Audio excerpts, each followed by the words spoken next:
சாதாரணமா பேசும் ஒரு வார்த்தைக்கு நம்ம தலைவிதியே மாத்தக்கூடிய சக்தி இருக்குன்னு சொன்னா நம்புவீங்களா?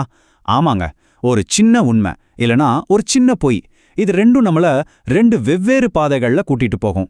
அந்த பாதைகள் என்ன, அதோட முடிவு என்னன்னு தான் இன்னைக்கு நாம பார்க்க போறோம். கொஞ்சம் யோசிச்சு பாருங்களேன். நம்ம அன்றாட வாழ்க்கையில ஒரு சின்ன உண்மையை சொல்றதுக்கும் ஒரு சின்ன பொய்யை சொல்றதுக்கும் என்னங்க பெரிய வித்தியாசம் வந்துட போகுதுன்னு நம்ம நினைக்கலாம். ஆனா அதோட உண்மையான தாக்கம் என்ன தெரியுமா? வாங்க பார்க்கலாம். நாம கேட்கிற இந்த கேள்விக்கான பதில் பல 100 வருஷங்களுக்கு முன்னாடியே சொல்லப்பட்ட ஒரு ஆழமான ஞானத்துல இருக்கு.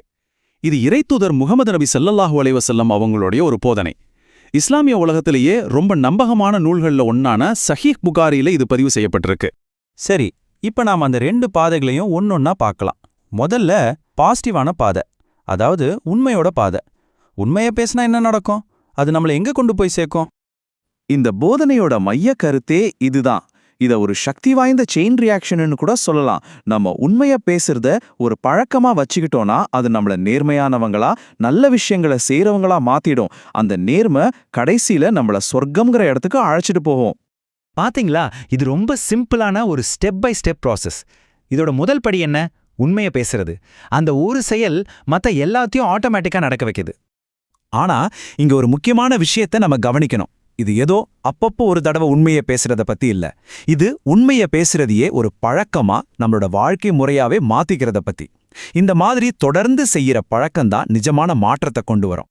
இந்த போதனையில வர்ற இந்த ஒரு வரி ரொம்ப ரொம்ப ஆழமானது. அதாவது நம்ம திரும்ப திரும்ப செய்யற ஒரு விஷயம்தான் நம்ம அடையாளமா மாறுது. நீங்க தொடர்ந்து உண்மையே பேசிட்டு இருந்தீங்கன்னா நீங்க வெறும் உண்மை பேசுறவர் கிடையாது. இறைவன் பார்வையில நீங்க ஒரு உண்மையாளர் அப்படிங்கிற ஒரு பெரிய தகுதியை பெறுகிறீங்க. சரி, இப்ப நாணயத்தோட அடுத்த பக்கத்தை பார்ப்போம். அதாவது பொய்யோட பாதை. நம்ம உண்மையை விட்டு விலகுனா என்ன ஆகும்? பொய்யை தேர்ந்தெடுப்பதால் என்னென்ன விளைவுகள் வரும்? இங்க நீங்க கவனிக்க வேண்டிய விஷயம் என்னன்னா, இந்த ரெண்டு பாதைகளும் எவ்வளவு தெளிவா பிரிக்கப்பட்டிருக்கு பாருங்க. இதுல குழப்பத்துக்கே இடமில்ல. ஒரு பாதை வளர்ச்சிக்கும் நல்ல பரிசுக்கும் வழிவகுக்குது, இன்னொரு பாதை வீழ்ச்சிக்கும் அழிவுக்கும் கூட்டிட்டு போகுது. உண்மைக்கு எப்படி ஒரு பாசிட்டிவான தொடர் விளைவு இருக்கோ, அதே மாதிரி பொய்க்கும் ஒரு நெகட்டிவான தொடர் விளைவு இருக்கு. அது நம்மள அல் ஃபஜுர்னு சொல்லப்படுற ஒரு நிலைமைக்கு கொண்டு போகுது. கடைசியில அது ஒரு ரொம்ப பயங்கரமான இடத்துல கொண்டு போய் விட்டுடும். அப்போ இந்த அல் ஃபஜூர்னா என்ன? இது ஏதோ சின்ன தப்பு கிடையாது. இதுக்குள்ள தீமை, அநியாயம், ஒழுக்கக்கேடுன்னு எல்லாமே அடங்கியிருக்கு. இது ஒரு ஆழமான அரபி வார்த்தை. யோசிச்சு பாருங்க, ஒரு சின்ன பொய் எப்படி இவ்ளோ பெரிய கேடுதுக்கெல்லாம் ஒரு வாசலா இருக்க முடியும்னு. ஆச்சரியமா இருக்குல்ல? மறுபடியும் இங்க முக்கியமான வார்த்தை அதே பழக்கம்தான். யாருமே ஒரே நாள்ல கெட்டவங்களா மாறிறதில்ல. அது திரும்ப திரும்ப சொல்ற பொய்களால மெதுவா நடக்கிற ஒரு விஷயம். நம்ம சொல்ற ஒவ்வொரு பொய்யும் நம்மள அந்த இருண்ட பாதைக்குள்ள இன்னும் ஆழமா இழுத்துக்கிட்டே போகும். அந்த போதனை இன்னும் தொடருது.